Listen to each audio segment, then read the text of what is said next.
Lottery കടയിൽ തട്ടിപ്പ് നടത്തിയ ജീവനക്കാരി അറസ്റ്റിലായി. മൊത്ത കച്ചവടക്കാർ നൽകുന്ന പണം ഏജൻസിയുടെ അക്കൗണ്ടിൽ പെടുത്താതെ സ്വന്തം ഗൂഗിൾ പേയിലേക്ക് മാറ്റുകയായിരുന്നു. കോട്ടപ്പുറം ചെറുവിള സ്വദേശിനി ഷെറിനാണ് പോലീസിന്റെ പിടിയിലായത്.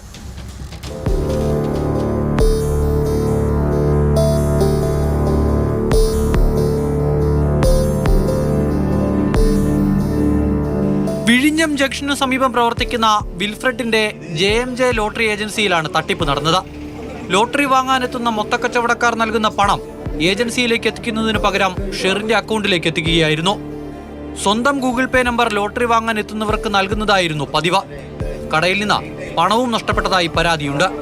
കോട്ടപ്പുറം ചാരുവിള സ്വദേശിനിയാണ് അറസ്റ്റിലായ ഷെറിൻ ജോസഫ് എന്ന് വിളിക്കുന്ന അൽഫോൺസാമ. വിഴിഞ്ഞം പോലീസാണ് പ്രതിയെ പിടികൂടിയത്.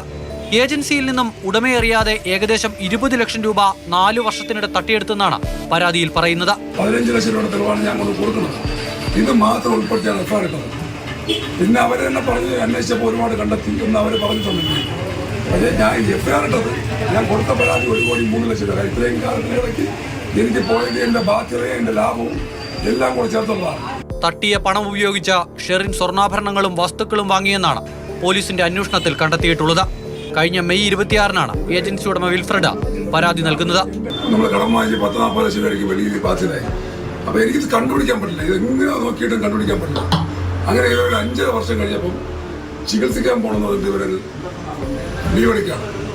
അവർ ലീവ് എടുത്ത് പോയതിനു ശേഷം ഒരു പുള്ളിക്കാരെ അവിടെ വന്നിട്ട് പറഞ്ഞ് ഞാൻ പറഞ്ഞ് ഗൂഗിൾ പേയിൽ പൈസ ഇടാൻ പോയപ്പോൾ ഞാൻ പറഞ്ഞ് ഇട്ടിട്ട് പോളില്ല പോകാത്തതുകൊണ്ട് എൻ്റെ അടുത്ത് ഞാൻ ചേച്ചിയുടെ അക്കൗണ്ടിൽ ഞാൻ പറഞ്ഞ് ചേച്ചിയുടെ അക്കൗണ്ടില്ല ഇല്ല ഞാൻ മൊത്തം ചേച്ചിയുടെ അക്കൗണ്ടിലാണെന്ന് പറഞ്ഞു.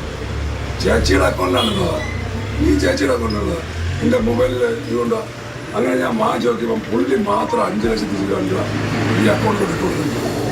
2019-ലായിരുന്നു ഷെറിൻ ലോട്ടറി ഏജൻസിയിൽ ജോലിക്കെത്തിയത്. ഇവർക്കൊപ്പം ഒരു സ്ത്രീയും 2 യുവാക്കളും ജോലി ചെയ്യുന്നുണ്ട്. മാസം തോറുമുള്ള കണക്കെടുപ്പിൽ 2 ലക്ഷത്തിൽ പരം രൂപയുടെ നഷ്ടമുണ്ടാകാറുണ്ട്. ഇതേക്കുറിച്ച് വിൽഫ്രഡ് പലപ്പോഴും ചോദിച്ചിരുന്നുവെങ്കിലും തെളിവില്ലാത്തതിനാൽ അന്ന് കേസ് നൽകിയിരുന്നില്ല.